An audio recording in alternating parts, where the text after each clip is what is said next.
اعلیٰ عہدے پانا ہو تو ظاہر بات ہے پھر جس نیت سے علم حاصل کیا وہ تو مل جائے گا، عہدہ بھی مل جائے گا، ٹائم بھی پاس ہو جائے گا، لیکن یہ وہ علم نہیں ہوگا جو انسان کے لیے جنت کا راستہ آسان کرے۔ اور اسی طرح کچھ لوگ ایسے ہیں کہ جو دیگر مقاصد کے لیے علم حاصل کرتے ہیں جو خلوص نیت کے منافی ہیں، اور بعض لوگوں کا مقصد حصول علم سے سوائے سرٹیفکیٹ، کمپریہنسو سرٹیفکیٹ یا اپریسیشن سرٹیفکیٹ، اس سرٹیفکیٹ کے علاوہ کچھ نہیں ہوتا یا جس سے اس کو ترقی وغیرہ ملے۔ تو خیر کل میسر لما خلق لہ انما الاعمال بالنیات، جیسی نیت ہوگی ویسا ملے گا۔ یہ جو جنت کا راستہ آسان ہونے والی بات ہے یہ ان طلاب علم یا طالبات کے لیے ہوگا جن کا قصد کیا ہو، للہیت اور اخلاص ہو۔ لہذا وسائل، اور جب للہیت تو اخلاص ہو تو آدمی علم کے میدان میں ترقی کرتا ہے، وہ یہ مجرب چیز ہے، اس میں کوئی شک نہیں۔ تو اب آدمی جو ہے جب حصول علم کے لیے قدم اٹھائے تو سب سے پہلی نیت اس کی کیا ہو کہ اپنے جہالت کے اندھیرے کو علم کی شمع کے ذریعے دور کریں، اپنے اندر جو نقص ہے علم کی کمی کی وجہ سے اس کو پورا کرے، کیونکہ جہالت نقص ہے۔ اللہ رب العالمین نے قرآن کریم میں ہمیں کہا ہے کہ اللہ رب العالمین نے ہمیں ہماری ماؤں کے شکم سے جب نکالا تو ہم جاہل تھے، لا علم تھے، ہمیں کچھ بھی پتہ نہیں تھا، اور پھر اللہ رب العالمین نے ہمیں علم و بصیرت سے نوازا۔ دیکھیے سورہ نحل کی آیت نمبر 78 میں اللہ رب العالمین کا فرمان ہے کہ اللہ تعالیٰ کہتا ہے واللہ اخرجکم من بطون امہاتکم لا تعلمون شیئا، اللہ نے تمہیں تمہاری ماؤں کے پیٹوں سے پیدا کیا جبکہ تمہیں کسی چیز کا علم نہیں تھا۔ وجعل لکم السمع والابصار والافئدہ، حصول علم کے لیے اللہ تعالیٰ نے تمہیں ذرائع دیے، کان دیے، آنکھیں دی اور دل دیے، کیونکہ کان اور آنکھوں کو دل و دماغ کنٹرول کرتے ہیں۔ جب انسان کو یہ علم ہو کہ بلا علم کی اس کی زندگی ناقص ہے تو پھر اس کی تکمیل کی نیت ہونی چاہیے۔ دوسری چیز کہ نیت اس کی کیا ہو،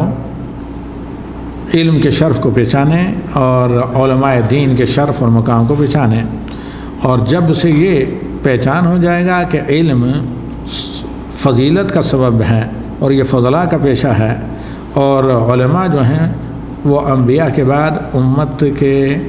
امتیوں میں اشرف ترین مقام رکھتے ہیں، جنہیں اللہ رب العالمین نے خود بلند درجہ بلند مقام عطا کیا ہے، جیسے کہ اللہ رب العالمین کا فرمان ہے سورہ مجادلہ آیت نمبر 11 میں وَإِذَا قِيلَ انشُزُوا فَانشُزُوا يَرْفَعِ اللَّهُ الَّذِينَ آمَنُوا مِنكُمْ وَالَّذِينَ أُوتُوا الْعِلْمَ دَرَجَاتٍ، کہ تم میں سے اہل ایمان کو جنہیں علم دیا گیا ان کو علم کے درجے کے اعتبار سے چھوٹا درجہ تو چھوٹا، زیادہ درجہ تو زیادہ درجے پر اللہ رب العالمین انہیں فائز کرتا ہے، دنیا اور آخرت میں عزت دیتا ہے۔ کسی شاعر کا قول ہے العلم یرفع بیتا لا عماد لہ والجہل یہدم بیت العز والشرف، بہت قیمتی شعر ہے کہ علم ایک ایسی نعمت ہے جو بلا ستونوں کے بلا کھمبوں کے بھی گھر کو اونچا کر دیتا ہے، جبکہ جہالت عزت اور شرف والے گھر کو بھی زمین بوس کر دیتا ہے۔ فانت تنوی ان یکون ھذا العلم فضلا و شرفا یرفعک اللہ بہ، تو آدمی کی نیت یہ ہونی چاہیے کہ یہ علم فضیلت اور شرف ہو جس کے ذریعے اللہ تعالیٰ آپ کو اعلیٰ مقام عطا کرے گا۔ نمبر 3 کہ آدمی کی نیت بصیرت کے ساتھ یعنی ہوش کے ساتھ خبردار ہو کر صحیح طریقے سے عمل کرنے کی ہو، کہ اس علم کے ذریعے میں بصیرت کے ساتھ آنکھیں کھول کر تاکہ وہ عمل کروں جو عمل کس کو، اللہ رب العالمین کو پسند ہے اور اللہ کے یہاں قبول ہوتا ہے۔ کیونکہ جب آپ علم و بصیرت کے لیے علم حاصل کریں گے تو اللہ رب العالمین آپ کو عمل کی بھی توفیق دے گا اور یہ عمل اللہ تعالیٰ کے مقبول ہوگا۔ چوتھی چیز، جب یعنی نیت آپ کی یہ ہو کہ اس علم کے عامل آپ اور ہم حامل بنیں جو قرآن و سنت کا علم ہے، تاکہ ان لوگوں تک علم کی روشنی پہنچائیں جو اس سے جاہل ہیں، خواہ وہ ہمارے قرابت دار کیوں نہ ہوں اس کے علاوہ دیگر لوگ ہوں. تو اس سلسلے میں ایک حدیث ہے نبی صلی اللہ علیہ وسلم کی جو وارد ہے کہ یحمل هذا العلم من كل خلف عدوله، کہ ہر اپنے مطلب پہلے والوں سے اس علم کو وہی حاصل کرے گا. یہ وراثت کے طور پر نہیں تقسیم ہوگا کہ باپ ہے اور بیٹا ہوئی ہے، بلکہ یحمل هذا العلم من كل خلف عدوله، سب سے بہتر سوسائٹی کے جو لوگ ہیں یعنی قابل اعتماد آنیسٹ قسم کے لوگ وہی اس علم کے اٹھانے کے کامل ہوں گے. اگر اللہ نے کسی مرد و زن کو، کسی طالب یا طالبہ کو قرآن و سنت کا علم حاصل کرنے کی توفیق دی ہے تو اس کا مطلب یہ ہے کہ اللہ تعالیٰ کی نظروں میں وہ عدل و ضبط ہے. یعنی علم علماء و محدثین کے جو اخلاق تھے ان اخلاق کا رمق ان کے اندر پائی جاتی ہے، اس لیے اللہ نے انہیں اس علم کے لیے چنا ہے تاکہ اس علم کو وہ بالکل فلٹر کر کے چھانٹ کر کے ہر غلو کرنے والے کے غلو کی تحریف سے اور باطل پرستوں کے باطل مذاہب سے صاف اور محفوظ کر کے رکھیں اور جاہلوں کی تعویل سے بچا کر رکھیں. اس حدیث میں یہ ہے کہ یعنی طلاب علم جو ہیں، علم حاصل کرنے والے وہ اہل عدالہ ہیں، اور تو لہذا اس طرح کے لوگوں کی نیت صحیح ہونی چاہیے. تو یہاں پر اس طرح آپ کے سامنے 4 اسباب ذکر کیے گئے ہیں، جن میں سے سب سے پہلی چیز کیا ہے، جس کے ذریعے نیت صاف اور ستھری ہوتی ہے ورنہ نیت فاسد ہو جاتی ہے. وہ آخری جو سیشن ہیں جس پر ہم اپنی بات ختم کرنا چاہیں گے، اس کے بعد سوالات وغیرہ ہیں، تو اس کو انشاءاللہ العزیز ہم کوشش کریں گے کہ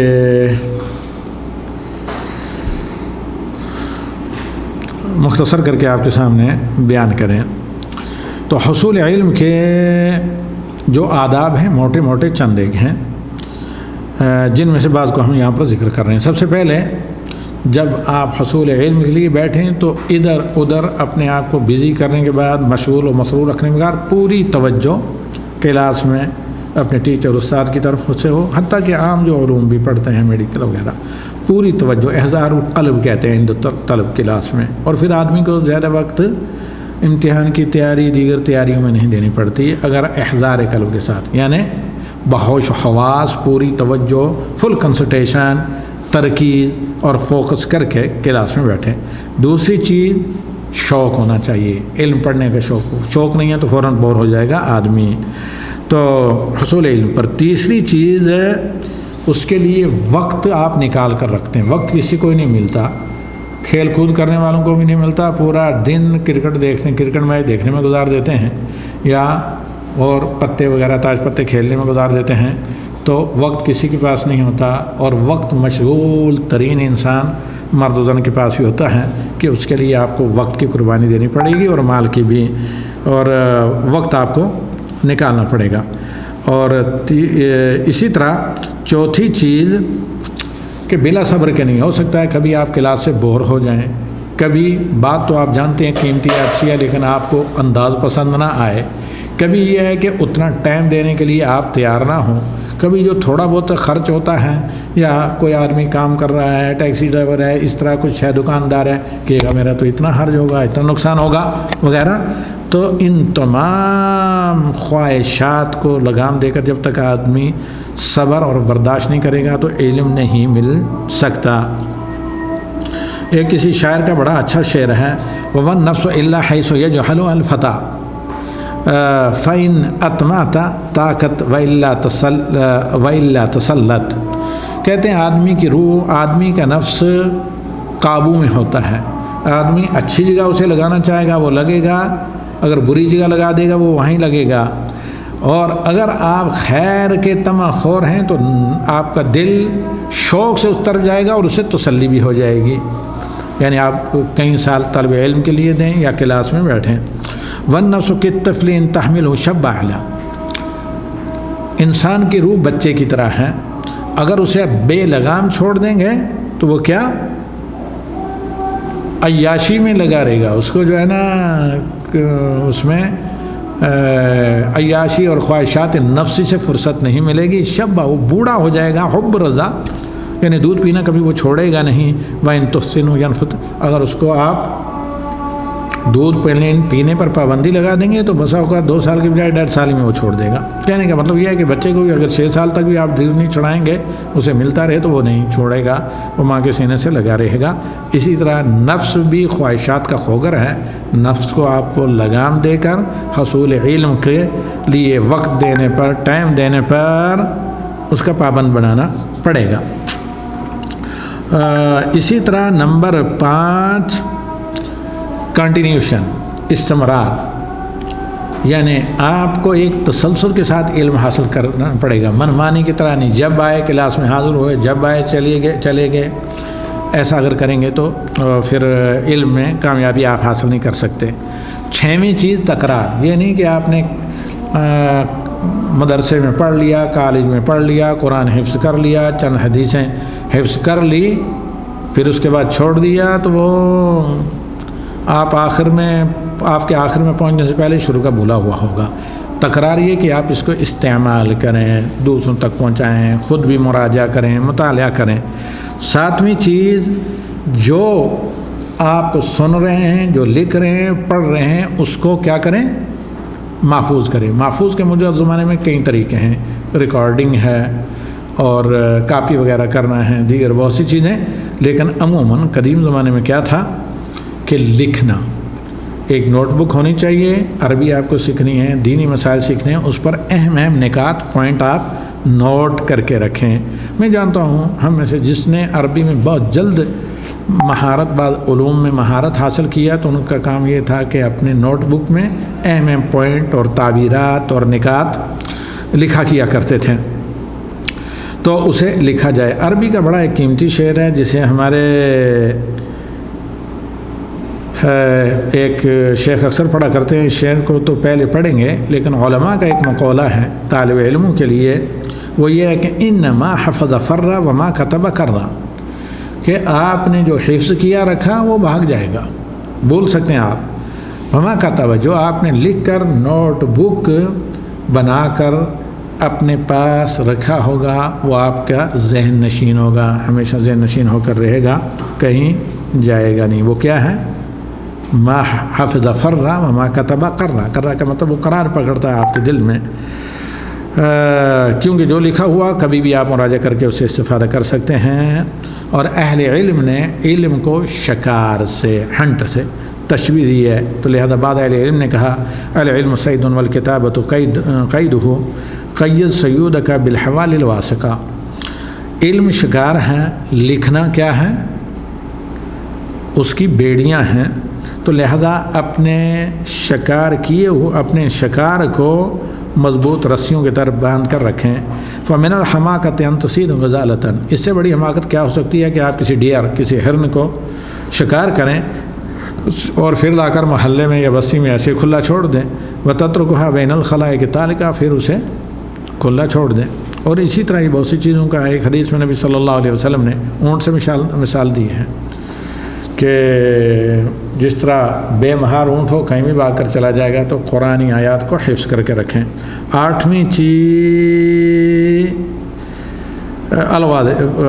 یعنی تواضع، خصوصاً علماء کی مجلس میں تعالم، استحیاء اور تکبر سے بچیں، کہ اہل علم کا یہ اثر بڑا مشہور ہے، لا يتعلم العلم مستحی ولا مستكبر، 2 آدمی کبھی علم نہیں حاصل کر سکتے، شرم و حیا کرنے والے یا کرنے والیاں اور تکبر کرنے والے۔